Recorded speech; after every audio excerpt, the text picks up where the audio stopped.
নয়। এটা প্রসিদ্ধ ঘটনা, সবাই বলে থাকে, কিন্তু এটা নিতান্ত দুর্বল। এমন কোন ঘটনা হযরত সুলাইমান আলাইহিস সালাতু ওয়াস সালামের জীবনে ঘটেছে কিনা যার কোন সহিহ সূত্রে বর্ণিত পাওয়া যায় না। ঘটনাটা প্রসিদ্ধ কিন্তু বিশুদ্ধ নয়। এজন্য প্রসিদ্ধ আর বিশুদ্ধ এক জিনিস নয়। 12ই রবিউল আউয়াল রাসূলের জন্ম কথাটা প্রসিদ্ধ কিন্তু বিশুদ্ধ না। একে একে আমরা প্রমাণ দিব। আমরা যে কথা বলতেছিলাম সূরা আরাফের 157 নম্বর আয়াত আলোচনা করতে গেলে 155 নম্বর আয়াত আমাদেরকে বুঝতে হবে। হযরত মূসা আলাইহিস সালাতু ওয়াস সালাম, পয়গম্বর মূসা এবং তার ভাই হারুন আলাইহিস সালাতু ওয়াস সালাম দুইজনই তো নবী। নবী কি নবী না? কথা বলেন, দুইজন কি নবী কি নবী না? বড় ভাই ছোট ভাই, দুই ভাই দুইজনই নবী। দুই ভাই সফরে গেছেন। ওই সফর অবস্থায় হযরত হারুন আলাইহিস সালাতু ওয়াস সালাম মৃত্যুবরণ করেছেন। হযরত হারুন আলাইহিস সালাতু ওয়াস সালামের দাফন কাজ সম্পূর্ণ করে মূসা আলাইহিস সালাতু ওয়াস সালাম যার কওম বনি ইসরাইলের কাছে যখন আসলেন, বনি ইসরাইল বললেন, মাতা হারুন, হারুন কোথায়? এই প্রশ্নের জবাবে হযরত মূসা আলাইহিস সালাতু ওয়াস সালাম বলে, হারুন তো ইন্তেকাল করেছেন, মারা গেছেন। বনি ইসরাইলের কওমের লোকেরা বলে, কতলতা, তুমি তাকে হত্যা করেছো। সবাই আওয়াজ করে বলেন না নাউজুবিল্লাহ। কি করেছো? তুমি তাকে হত্যা করেছো। মূসা আলাইহিস সালাতু ওয়াস সালাম বলে, না আমি হত্যা করি নাই। বলে, তুমি যে হত্যা করো না এটার প্রমাণ দাও। প্রমাণ কিভাবে দিবেন? আল্লাহ রাব্বুল আলামিন সে কথা কোরআনুল কারীমের মধ্যে বলেন। সূরা আরাফের 155 নম্বর আয়াতে আল্লাহ বলেন, ওয়াখতারা মূসা কওমাহু 70 রাজুলান লিমিকাতিনা। আল্লাহ রাব্বুল আলামিন বলেন, মূসা আলাইহিস সালাতু ওয়াস সালাম 70 জনের একটা কাফেলা নিয়ে আল্লাহ রাব্বুল আলামিনের নির্দিষ্ট জায়গা, যেখানে আল্লাহ নির্দিষ্ট করে দিয়েছিলেন, এই নির্দিষ্ট জায়গার মধ্যে উপস্থিত হলেন। সবাই আওয়াজ করে বলেন না সুবহানাল্লাহ। কারণ বনি ইসরাইল তো বড় তেড়া জাতি ছিলেন, যাই বলে তারা তার উল্টোটাই করে। বনি ইসরাইলের লোকেরা যখন ওখানে আসলেন, আল্লাহ রাব্বুল আলামিন বনি ইসরাইলের লোকেদেরকে তিনটি ব্যাপারে তাদেরকে প্রস্তাব করলেন। কয়টি ব্যাপার বলেন? আওয়াজ করে বলেন, কয়টি ব্যাপার? তিনটি বিষয় তাদেরকে প্রস্তাব করলেন যে তোমরা যদি চাও এই তিনটি জিনিস আমি তোমাদেরকে দিব। এক নাম্বার, ওয়াজআলা লাকুমুল আরদা মাসজিদাও ওয়া তাহুরা, পুরো জমিনকে আমি তোমাদের জন্য মসজিদ বানায়া দেব। জমিনের যেখানে ইচ্ছা সেখানেই তোমরা সিজদা দিতে পারবা, রবের ইবাদতের মধ্যে মশগুল থাকতে পারবা। দুই নাম্বার, তোমাদেরকে যে নিয়ামতটা আমি দিব সেটা হচ্ছে যে তাওরাত কিতাব তোমাদেরকে দিয়েছি, এই তাওরাতের হাফেজ তোমাদের ঘরে ঘরে থাকবে। তোমরা তাওরাতের হেফজ করার ক্ষমতা বা মেধা আমি তোমাদেরকে দান করব। তিন নাম্বার, সূরা বাকারার মধ্যে একটা ঘটনা আছে। সূরা বাকারার মধ্যে উল্লেখযোগ্য একটি ঘটনা আছে। তাবুত, জালুত আর দাউদ, এই তিনটি বিষয়ের একটা ঘটনা আছে। তালুত শব্দের অর্থ একটা বাক্স, সাকিনার একটা বাক্স। এই বাক্সটা হলো এত বড় একটা রহমতের বাক্স, যুদ্ধ বিগ্রহের সময় মুসলমানরা মুসলমানদের অনুকূলে রাখলে মুসলমানদের বিজয় হয়ে যেত। বলেন না সুবহানাল্লাহি ওয়া বিহামদিহি। তা বনি ইসরাইলকে এই বাক্সটা দেওয়ার জন্য আল্লাহ রাব্বুল আলামিন প্রস্তাব করলেন যে এক নাম্বার, পুরো জমিনকে তোমাদের জন্য মসজিদ বানাবো।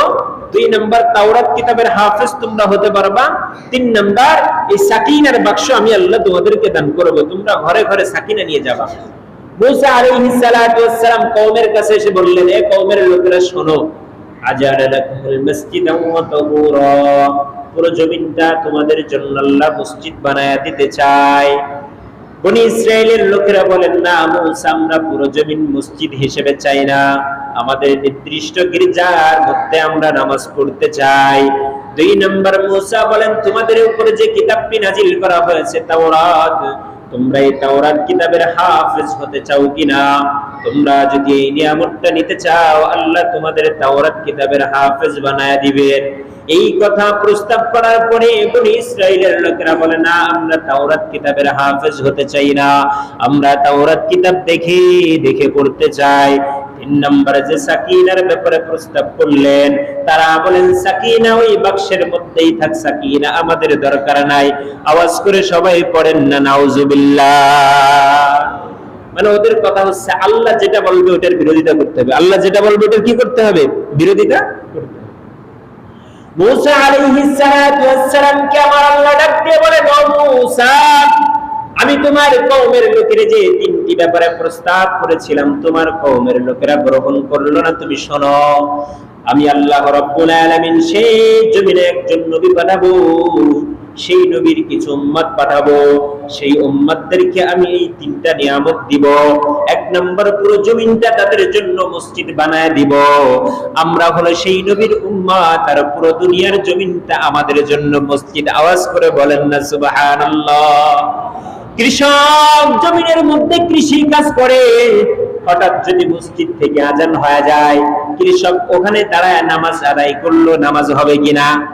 আরো জোরে বলেন, হবে কিনা? জেলে নদীর মধ্যে মাছ ধরতেছে, এমন অবস্থায় মসজিদ থেকে আজান হয়ে যায়, জেলে যদি ওই নৌকাটা ভিড়ায়া নৌকার উপরে কিবলামুখী হয়ে আল্লাহু আকবার বলে দাঁড়ায় যায়, বলেন তো দেখি জেলের নামাজ হবে কিনা? এই নিয়ামতটা আল্লাহ বনি ইসরাইলদেরকে দিতে চেয়েছিল, তারা নেয় নাই। সর্বশেষ আল্লাহ রাব্বুল আলামিন ওই নিয়ামতটা আমাদেরকে দান করলেন, পুরো জমিনটা উম্মতি মুহাম্মাদের জন্য মসজিদ। আওয়াজ করে বলেন না সুবহানাল্লাহ।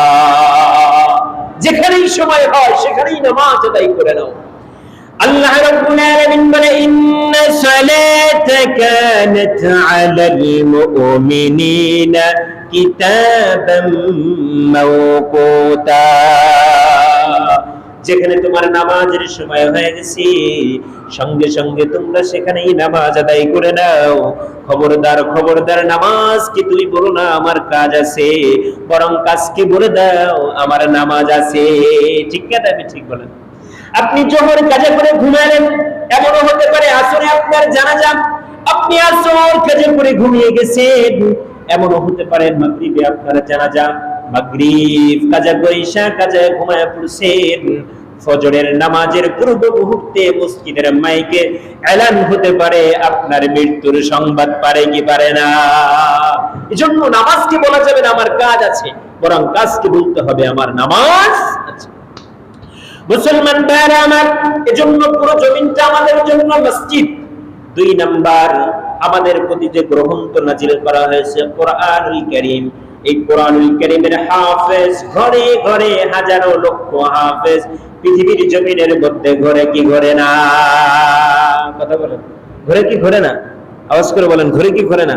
পৃথিবীর জমিনে কোরআনের হাজারো হাফেজ ঘরে কি ঘরে না?